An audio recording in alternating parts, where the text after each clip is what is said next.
pelo sinal da Santa Cruz, livrai-nos Deus, nosso Senhor, dos nossos inimigos. Em nome do Pai, do Filho e do Espírito Santo.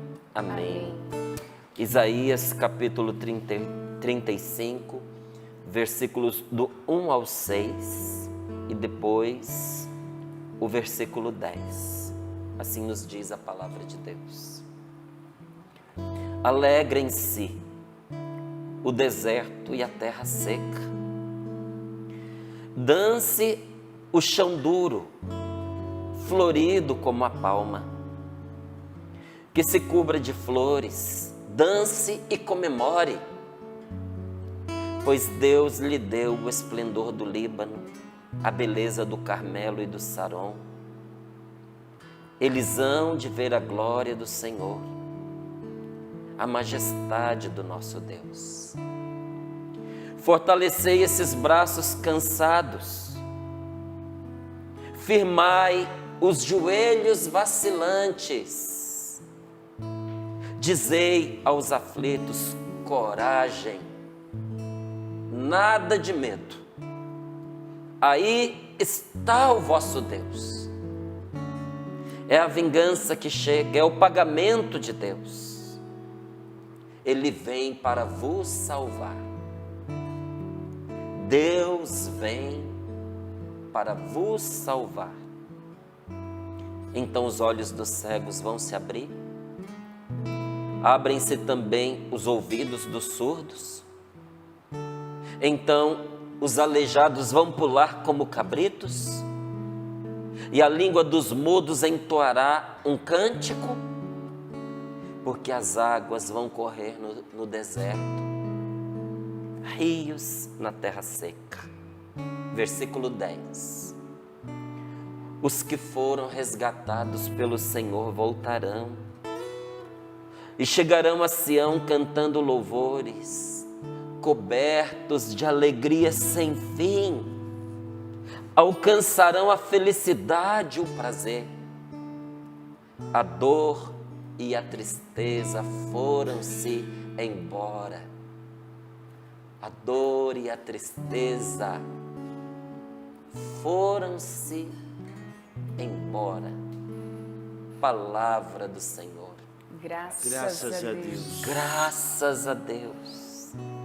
A palavra de Deus, ela vai nos contando que com a chegada de Deus, o que estava morto se cobre de vida. Alegrem-se o deserto, a terra erma onde não há nada. Alegre-se. Alegre-se a terra seca. Dance o chão duro, agora florido como a palma. Que se cubra de flores. Olha que maravilha. Deus não dá uma ordem que a gente não possa cumprir. A ordem de Deus é sempre uma graça. Como é que você vai dizer a terra seca? Que se cubra de flores, o deserto debaixo de um sol escaldante, que ele tem que se cobrir de flores? Não, isso é graça concedida, é graça conferida por Deus. É por isso que o chão floresce, porque o Senhor lhe dá essa graça, que se cubra de flores, que dance e comemore. Pois Deus lhe deu o esplendor do Líbano, a beleza do Carmelo e do Saron. Eles hão de ver a glória de Deus, a majestade do nosso Deus. Você há de ver a glória de Deus brilhar na sua vida. É isso que essa palavra está dizendo. Você contemplará com os seus olhos a majestade do nosso Deus. Porque o Senhor impera e o que Ele ordena acontece. Porque a palavra de Deus é viva e eficaz, ela cumpre aquilo que ela promete. Por isso, olha, aqui nesta palavra é ordem, mas numa outra tradução é promessa. Por que é ordem numa, promessa na outra? Às vezes a maneira de ler o versículo, a partir de uma compreensão inspirada por Deus. Por que Por que às vezes essa diferença? Porque Deus manda, mas aquilo que Deus nos manda é também uma promessa de que Ele não nos abandonará a ordem que Ele nos deu, mas Ele nos assistirá para que aquilo que Ele nos mandou se cumpra na nossa vida, porque Deus só pede o que Ele dá. Deus só pede de nós aquilo que de antemão Ele já nos conferiu. É graça. É graça. Por que que Deus tem orientações, pedidos e ordens para a nossa vida? Porque Deus sabe que nós somos capazes de responder em virtude da sua força, da sua graça que Ele colocou na nossa vida. E tudo que Deus pede para nós é bom. Tanto é bom que Deus pede para nós, que olha a ordem que Ele está nos dando nesta manhã. Fortalecei esses braços cansados. Oh, meu irmão, vinde ao Senhor vosso Deus. Vinde para quê? Para fortalecer os vossos braços cansados. Fortalecei esses braços cansados. Firmai os joelhos vacilantes. Coragem a você que está aflito, você que está angustiado, preocupado, sem perspectiva, quase em desespero, coração aflito, a alma perturbada, atribulado. O Senhor nosso Deus tem uma palavra para você nesta manhã. Coragem, nada de medo. Aí não está a assombração. Aí não está o inimigo que vem te esmagar. Aí está o vosso Deus. Por que coragem? Por que nada de medo? Olha não para o lado, mas olha para dentro de você e veja. Aí está o vosso Deus. É a vingança que chega. Deus vem dar a paga. Qual é o pagamento que Deus vem dar? O Senhor vem para vos salvar. O pagamento de Deus, a vingança de Deus é salvação. Deus não se vinga fazendo o mal, Deus se vinga fazendo o bem. Olha que interessante, né? E Deus não nos vinga contra outras pessoas, Deus nos vinga contra o pecado que vem para nos destruir.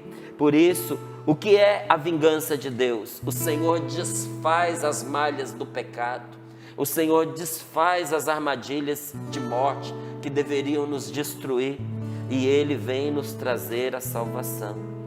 O que é que Deus vem trazer a você nesta manhã? O Senhor vem te trazer a salvação. E quais as consequências dela? Os seus desdobramentos. Os olhos dos cegos vão se abrir e abrem-se também os ouvidos dos surdos. Então os aleijados vão pular como cabritos e a língua dos mudos entoará um cântico, porque águas vão correr no deserto, rios vão correr na terra seca. Os que foram resgatados pelo Senhor voltarão e chegarão a Sião cantando louvores, cobertos de alegria sem fim. Os que foram resgatados pelo Senhor alcançarão a felicidade e o prazer. A dor e a tristeza foram-se embora. Que palavra maravilhosa. Que promessa maravilhosa. Onde está aqui uma promessa? Os braços cansados serão fortalecidos e os joelhos vacilantes jamais se abalarão. Que coisa bonita para a gente saber, não é? Jamais se abalarão os joelhos vacilantes, jamais se abalarão. Que promessa consoladora da parte de Deus para mim e para você, que mesmo quando nós estivermos no final da nossa vida e os nossos joelhos estiverem fraquinhos, até tendendo a não sustentar o nosso corpo, o Senhor nos dá uma certeza: Ele nos fará permanecer firmes. Que promessa consoladora até o fim da nossa vida. o Senhor nos firmará. Até o fim da nossa vida, não faltará para nós a força necessária. Aí eu pergunto para você, será que nós, tão facilmente agitados pelas coisas da terra, ainda veremos o dia em que nada vai poder abalar a nossa calma? Será que eu e você que nos assustamos com qualquer notícia diferente que chega, que nos assustamos às vezes com o mal que nós vislumbramos à nossa volta? Será que nós vamos topar com esse dia em que nada vai poder tirar a nossa calma, nada vai poder abalar a nossa paz? Será que vai ter um dia em que nada vai tirar o seu sossego? Em que as preocupações não mais atormentarão você? Sim, meu amigo, isso é possível. Isso é possível, e a palavra de Deus, ela nos mostra que não só é possível, mas que há muitos homens e mulheres de Deus que experimentaram essa graça. São Paulo experimentou. Quando São Paulo estava a caminho de Jerusalém, sabendo que aquilo que o aguardava lá eram cadeias e tribulações, São Paulo, em vez de desesperar, dizendo eu vou ser preso, eu estou sob risco de morte, sabe o que ele dizia? Ele pôde dizer, cheio de fé, em nada considero a vida preciosa para mim mesmo. Essa vida que eu vivo na carne não tem para mim comparação diante da graça que Deus me dá. Essa vida em si não é o valor que eu defendo. Olha, tudo que podia ser sacudido na vida de Paulo havia sido sacudido.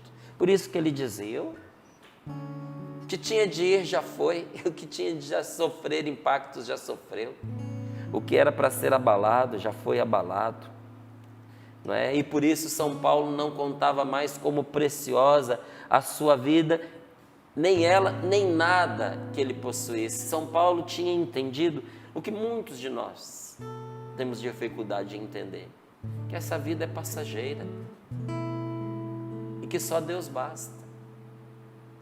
Gente, quando um homem de Deus, uma mulher de Deus faz essa experiência e compartilha, ela fica ecoando dentro de nós.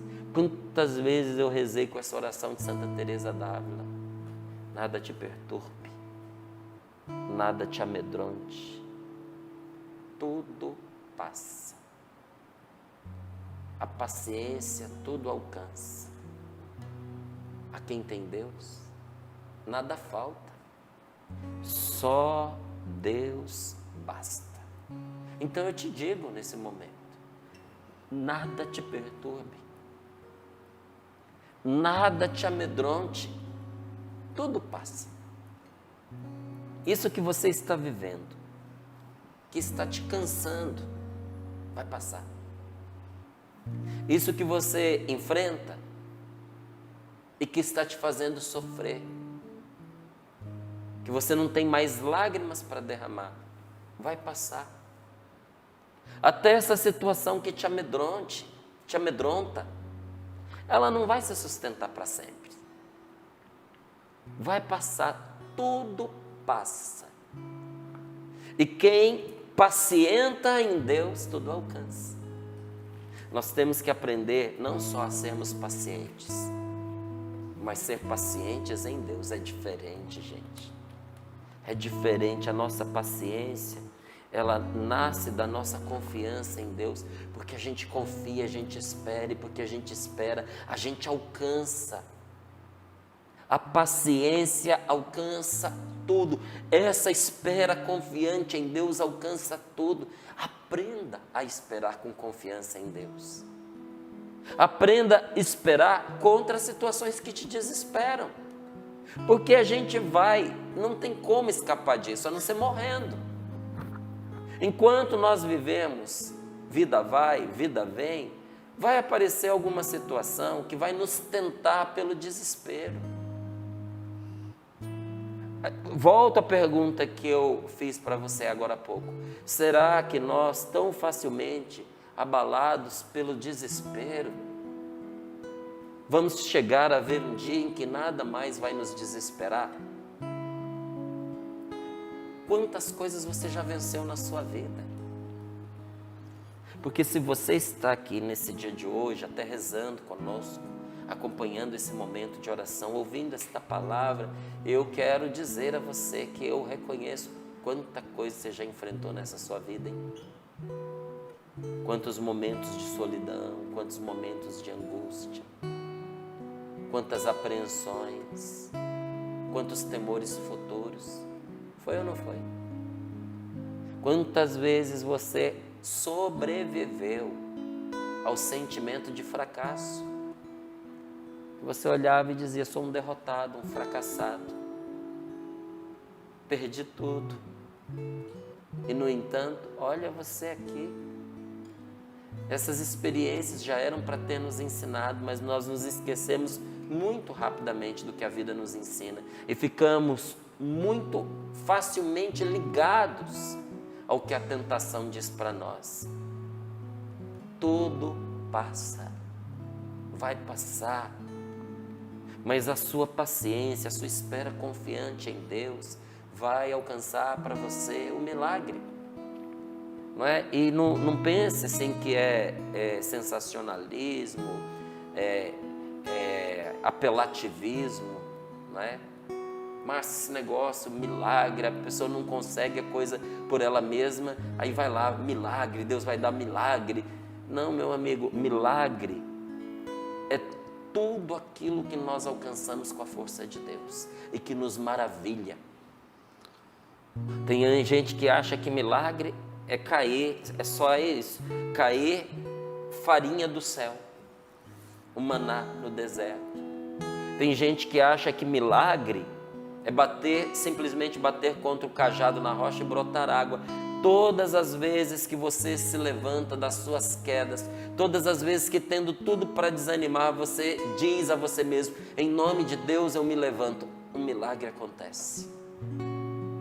Aquele que estava caído agora está de pé. Aquele que estava abatido se levanta para lutar. Aquele que parecia morto não está morto nem derrotado, porque Deus está com ele. Isso é maravilhoso. A cada situação que nós superamos na nossa vida, a gente experimenta um pouquinho do céu, porque o céu é isso, o céu é a experiência agora contínua de que Deus não nos abandone, de que nele nós encontramos o nosso tudo. A paciência tudo alcança, você vai vencer pela paciência. Diga isso com toda a fé do seu coração: eu vou vencer com paciência. Eu vou vencer com paciência. Vou vencer pela paciência. Vou vencer pela paciência. Nós vamos vencer pela paciência, porque a quem tem Deus não falta nada. Quando a gente acha que está faltando tudo para nós, com certeza está mesmo, porque está faltando Deus. Porque quem tem Deus, gente, não se abala nem mesmo com as lacunas que encontra na própria despensa, porque sabe que o sustento não faltará, o Senhor fará chegar. Ora pouco, ora um pouquinho mais. Vai ter momentos que nós vamos, como diz a palavra, né, comer o pão da provação, a água da aflição. Vai ter dia que a gente só vai ter pão e água, mas o pão e água nós teremos, porque o Senhor vai garantir para nós que não nos faltará o necessário. A quem tem Deus não falta nada. Só Deus basta. Por isso que São Paulo, diante das cadeias, das tribulações e até da morte que o esperava, ele dizia: não considero a minha vida preciosa para mim mesmo. A minha vida é preciosa para Deus.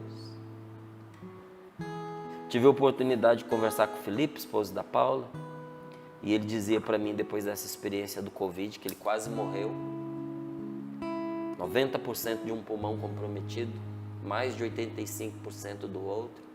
Chegou no hospital com a promessa de ser entubado. A médica falou para ele: você será entubado. Não tem outra opção.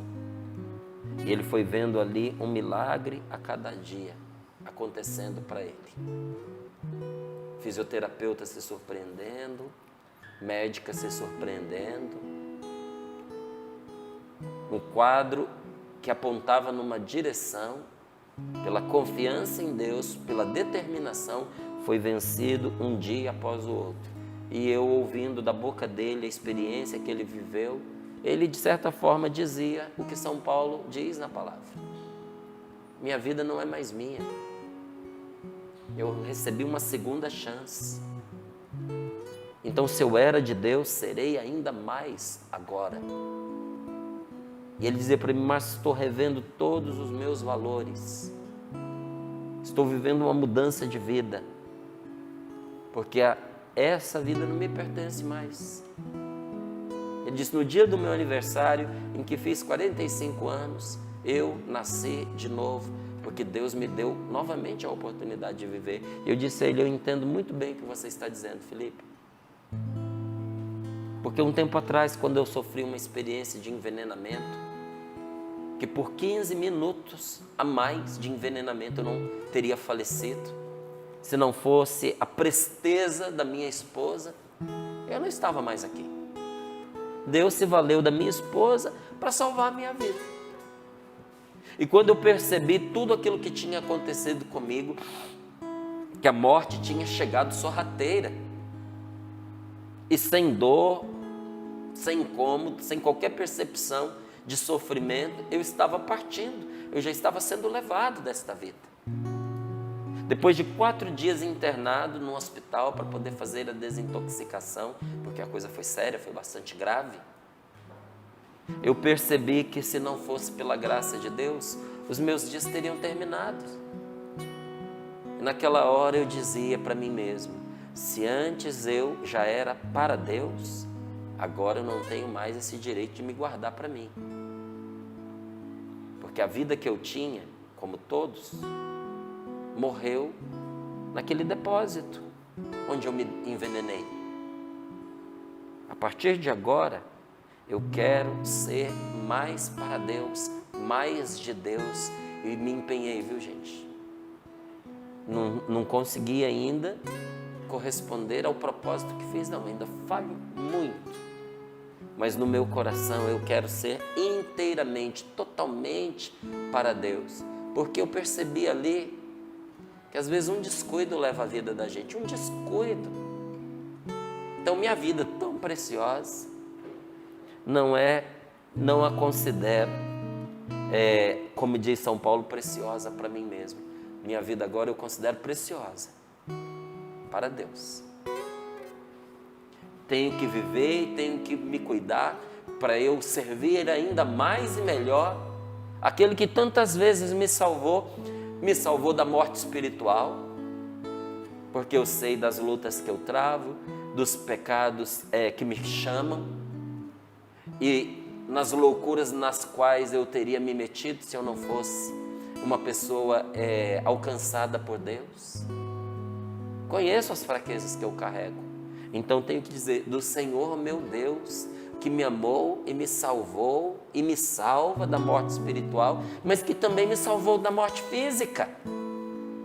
Um dia nós vamos passar por ela, mas eu tenho que reconhecer para você que por meio da minha esposa Deus fez um milagre na minha vida, porque o milagre não é só tremer a terra e sacudir os céus.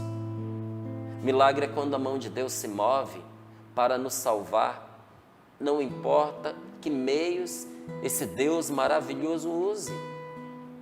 Quis me salvar pelos braços da minha esposa. São Paulo fez essa experiência. Tudo que podia ser sacudido na vida daquele homem havia sido sacudido, e ele não mais contava por preciosa a sua vida, muito menos as coisas que ele tinha. E nós, nesta manhã, se apenas deixarmos que Deus faça conosco aquilo que Ele quiser, se nós tivermos a coragem de nos abandonar nas mãos de Deus, nós vamos poder provar a mesma coisa que São Paulo provou, nós vamos poder experimentar a mesma coisa.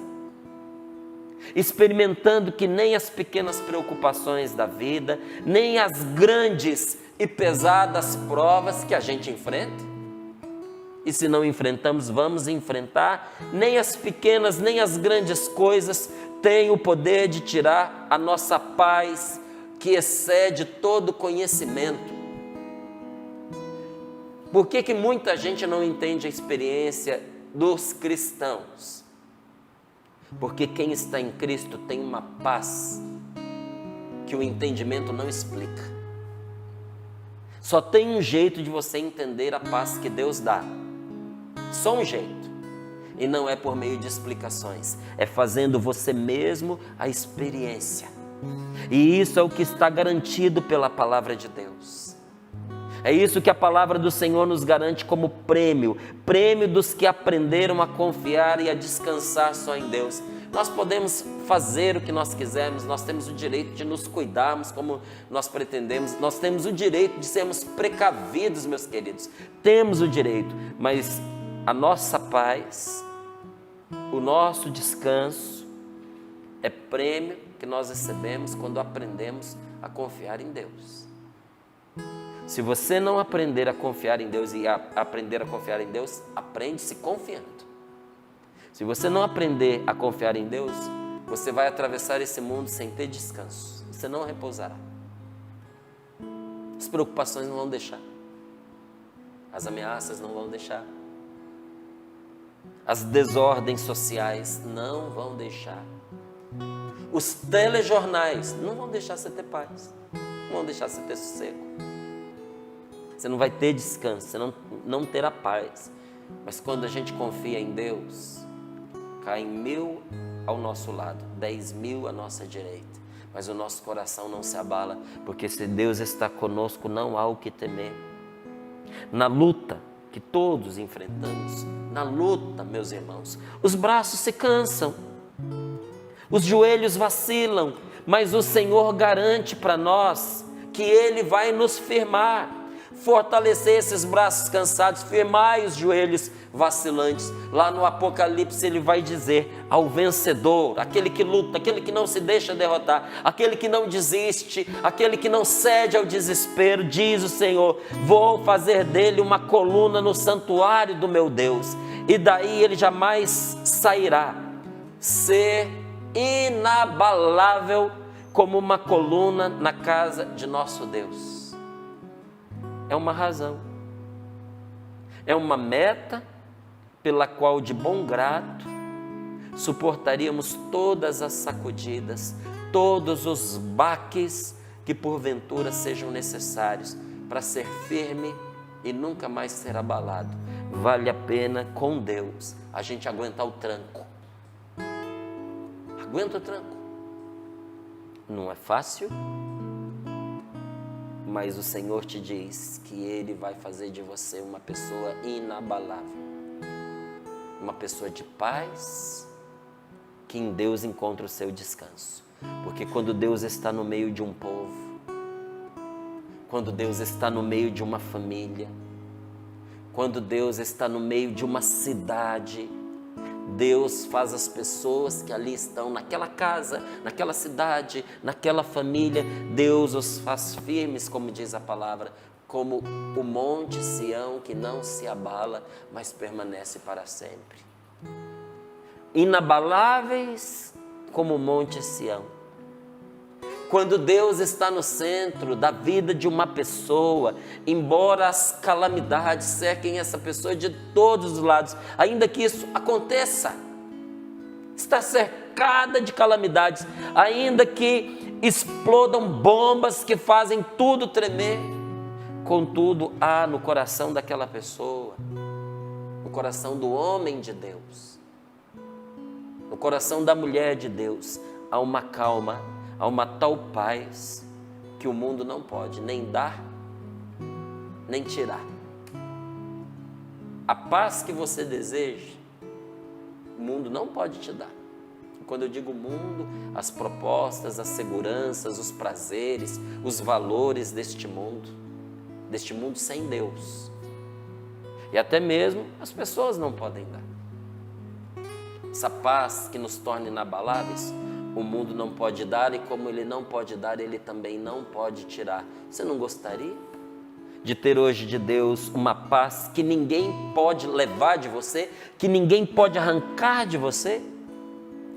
O que é que faz com que uma pessoa fique agitada, como diz a palavra de Deus? Fique agitada como as ondas do mar. O que é que faz que uma pessoa se torne alvoroçada, não é? Como as folhas de uma árvore ao sabor do vento. Já viu aqueles dias em que se aproximam as tempestades?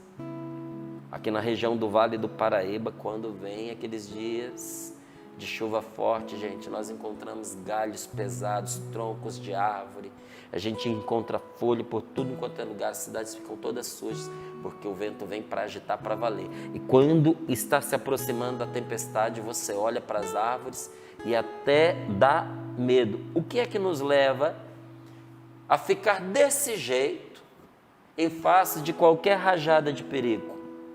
Senão que, em vez de estar em Deus, o nosso coração, ali no nosso coração está o mundo. Está os valores mundanos, não é? Os valores mundanos. Nós enfrentamos muitas tristezas e muitas preocupações porque nós queremos viver não conforme o Senhor nos indica, mas conforme as propostas desse mundo, em busca de dinheiro. Quem vive para o dinheiro sofre demais, gente. A gente precisa dele? Precisa. A nossa sociedade está estruturada a contar com ele. Mas quem vive por dinheiro sofre demais. Quanta gente triste e preocupada porque o tempo está passando e se sente perdendo o tempo de vida sem aproveitar a vida. É um pensamento mundano, não é? Quanta gente que está angustiada e sofrendo demais, com medo de perder as pessoas, como se esse medo pudesse preservar alguém. Um dia todos nós vamos partir. O que nos leva ao desespero é não conseguir confiar que a nossa alma e a alma dos que nós amamos está nas mãos de Deus. Mas os que confiam no Senhor são como o monte de Sião, que não se abala, mas permanece firme para sempre. E termina aqui a palavra dizendo para nós: os que foram resgatados pelo Senhor voltarão e chegarão a Sião cantando louvores, cobertos de alegria sem fim. Alcançaram, não é alcançarão, alcançaram a felicidade e o prazer. Quem foi resgatado por Deus tem felicidade e tem prazer. Tem gente que pensa assim: eu não quero me aproximar dessas coisas de Deus porque Deus sabota o nosso prazer, Ele tira as possibilidades de prazer. Não, meu amigo, o verdadeiro prazer só em Deus você vai encontrar. Quem tem Deus encontrou felicidade e prazer. E diz aqui, isso a gente pôr num quadro, moldurar e pôr na parede de casa: a dor e a tristeza foram-se embora. A alegria e o gozo possuirão esta pessoa. A tristeza e as reclamações fugirão. Senhor, nós te louvamos por esta palavra. Muito obrigado, porque hoje o Senhor vem para salvar. A sua vingança contra tudo aquilo que nos perturba é trazer a salvação, que se traduz em braços fortalecidos e joelhos firmes. Obrigado, Senhor. Obrigada, muito obrigado, porque o Senhor nos firma nesta manhã para vivermos bem esse dia de hoje. Glórias e louvores a Ti, Senhor. Glórias e louvores a Ti, Senhor. Bendito seja Deus por esta palavra. Nós vamos cantar, mas eu quero que, como o Márcio falou, que devia ficar fixado na parede, me vem assim: a gente precisa fixar no coração. Guardar no coração, permitir que o Espírito Santo nos convença desta verdade, porque acreditar na palavra de Deus também é uma obra do Espírito. Às vezes a gente caminha, reza e não acredita. É uma obra do Espírito. Então, em primeiro lugar, eu quero pedir Espírito Santo de Deus que sopra neste lugar. Espírito Santo de Deus que conduz a canção nova, que conduz a igreja de Jesus Cristo. Convence a nós, filhos amados de Deus, da verdade que a palavra hoje nos oferece e liberta-nos a partir desta verdade. Espírito Santo de Deus, batiza-nos e que este batismo nos abra agora a realmente acreditar no que a palavra diz. E eu proclamo mais uma vez, meu irmão, minha irmã, sobre você mãe, sobre você pai, sobre você enfermo, você que está hospitalizado, você que está se convalescendo de alguma enfermidade. Eu quero proclamar sobre você, chefe de família, dona de casa, você que é trabalhador e está desempregado. Olha o que a palavra de Deus diz: fortalecei esses braços cansados, em nome de Jesus. Firmai os joelhos vacilantes. Você que está aflito, angustiado, você que passou a noite em claro, você que está chorando agora, a palavra de Deus nos diz: coragem, nada de medo, aí está o vosso Deus e Ele vem para nos salvar. E eu repito mais uma vez: coragem, nada de medo, porque aqui está o nosso Deus, aqui, agora, nesse momento, nesta bancada, nesta programação, mas nesta sala, nesta enfermaria, nesse hospital, aqui está o nosso Deus e Ele veio nos salvar.